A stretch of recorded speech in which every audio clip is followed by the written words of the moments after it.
de escola dominical, Pois todo é. mundo agora tentar acreditar nisso, porque a coisa vem de um modelo maior, Quanto a vem esse de alguém que está na espalhar, mídia. quanto a esse espalhar na Assembleia de Deus, o senhor é parte do membro do Conselho de Doutrina da Assembleia de Atualmente Deus. sou.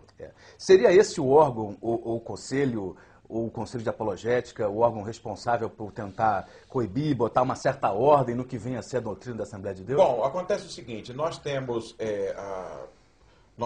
o credo em que nós cremos, não é? E o que acontece é o seguinte, a Assembleia de Deus tem um modelo de estrutura bastante diversificada, entende? O que acontece? Com os conselhos, por exemplo, Conselho de Doutrina, a Comissão de Apologética, assistem a todas essas coisas calado, porque eles não têm poderes para isso. Eles só podem emitir o seu parecer se for solicitado pela mesa diretora da CGLB. Pastor Marcelo, o senhor que é conferencista e tem a oportunidade de visitar vários estados e congregações da Assembleia de Deus, tem observado se essa campanha do pastor Silas Malafaia e do pastor Michael Murdock estão causando mal-estar no seio assembleano? Veja, Danilo, eu quero começar pontuando que nós precisamos mais da prosperidade da teologia do que a teologia da prosperidade. Quando há uma ênfase demasiada no ter, nós estamos combatendo o maior sermão pregado por Jesus, que enfatiza o ser. Bem-aventurados sois vós, não bem-aventurados aqueles que têm. Então, o que nós temos percebido é muita insatisfação nas igrejas, porque estão fazendo da igreja um mercado, do púlpito um balcão, do evangelho um produto e dos crentes consumidores das bênçãos de Deus. Parece que o que está acontecendo na igreja foi o que aconteceu em Belém, e o livro de Ruth deixa isso muito explícito, que houve uma fome em Belém, e levou aquela família de Elimeleque, Noemi, os seus 2 filhos, Malom e Quilião, a sair de lá. Ora, o nome Belém significa casa do pão. Veja o meu raciocínio. Então houve uma aparente falta de pão na casa do pão que levou aquela família a sair daquela cidade. Belém é um retrato da igreja. Que é a casa do pão. Que é a casa do pão. Jesus nasceu na casa do pão. Ele é o pão vivo que desceu do céu. Então, quando há uma fome na igreja, a escassez da palavra, porque os púlpitos estão se empobrecendo, as pessoas não falam mais da glória da cruz, do sacrifício de Jesus na cruz, que este é o evangelho. Paulo disse em 1 Coríntios capítulo 2, que ele disse assim, eu não tenho outra mensagem a não ser essa, a pregar a Cristo e esse crucificado. Então, quando nós invertemos a ordem, as pessoas começam a dar voz a ventos de doutrina que, infelizmente, têm atacado muitas igrejas e tirado a ênfase do Calvário e da cruz de Cristo.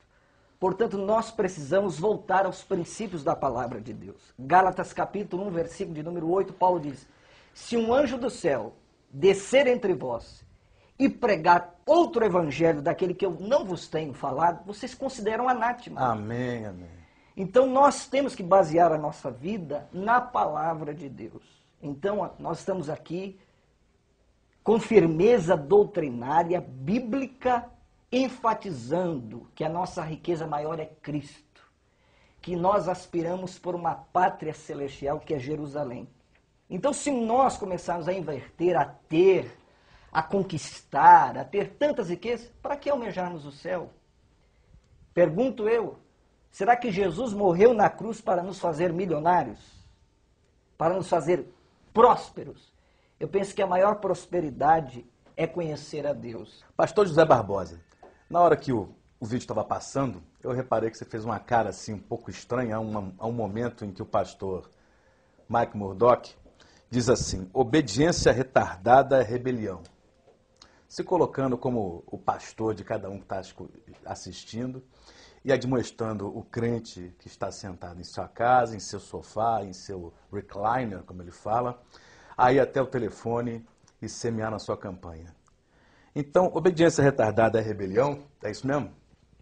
É o doutor Mordedog, né? Doutor Mordedog, ele se coloca hoje como o ícone da sabedoria, né? Como o ícone da sabedoria.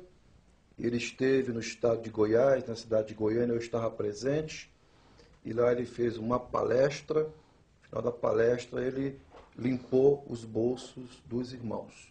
Foi uma limpeza geral mesmo. E ele escreve alguns livros, né? Alguns livros teologicamente medíocres, e estes livros são livros de autoajuda. Livro de autoajuda, teologia motivacional, e ela é a ribeirização da fé, né? Ela é a ribeirização da fé. E ele segue uma linha, Hanegraaff faz um trabalho muito interessante sobre o chamado Evangelho da Mente, que segue uma linha do Dr. Kimby, que é o mentor da senhorita Ed, da ciência cristã, de Fillmore, né, e de Holmes, que são mentores da chamada ciência da mente, da religião da mente. Não é mais fé na fé, né, mas a fé a partir de uma confissão, que é, na verdade, uma confissão positiva. Primeiro que o Tio Patinha Gospel, ele trouxe no seu Quem programa... é esse Tio Patinha Gospel? O Tio Patinha Gospel é o Maia, né? O Maia Faia. Ah, ok. Ele Entendi. trouxe no seu programa o Dinossauro Decadente da América, né? Ele pediu R$900. Agora ele traz uma versão, né, truncada do guru do neoliberalismo americano, né? O mordedog, ele morde mesmo, se bobear, você sai do culto sem a carteira, sai sem carteira do culto, sem a carteira. Este evangelho da mente está sendo propagado de forma ferrenha, de forma voraz e abrupta mesmo, O Mordedog diz que os livros que ele escreve têm a mesma inspiração da Bíblia. E lá na América, os cultos lá da igreja do Mordedog é mais ou menos assim. Não tem um culto, uma liturgia devocional. Lá você vai para uma cabine, né, uma lan house, e lá você vai digitar lá e vai ouvir e ver o Mordedog palestrar sobre sabedoria. Ele esteve no Brás também, deu uma limpada legal também lá. Eu saí voado antes, porque eu falei... Pode fazer minha cabeça também aí, entendeu? Me hipnotizar. E eu vou dar meus 10 também, que eu tinha no bolso R$10. Vai embora meus R$10, vou ficar sem bus para voltar para casa.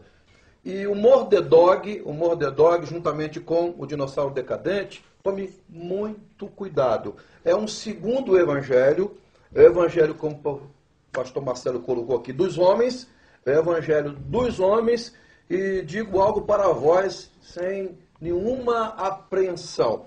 O Dicró, que fez um samba na década de 70, era mais ou menos assim. Malandro é malandro? Se gritar, pegar ladrão, não fica um, meu irmão. E hoje vou falar para os amados aqui com o coração aberto, a mente aberta, o coração partido mesmo.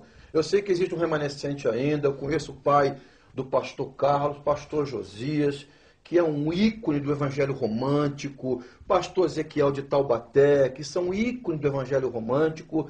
O evangelho hoje é um grande negócio, o que o Murdoch faz é um grande negócio, é negociar ovelhas, é degolar ovelhas, arrancar a lã das ovelhas. Eu não sei o que falta mais. O cara vai deixar de dar o dinheirinho da faculdade, pagar sua facu. Ele pediu o dinheiro da viúva. Da Você viúva. percebeu? Ele falou, o The Young Widow. Ele falou exatamente essas palavras. Deixar de pagar a facu para dar dinheiro pro Mordedog. Quer dizer, o Mordedog quer morder mesmo, não tem fim de morder.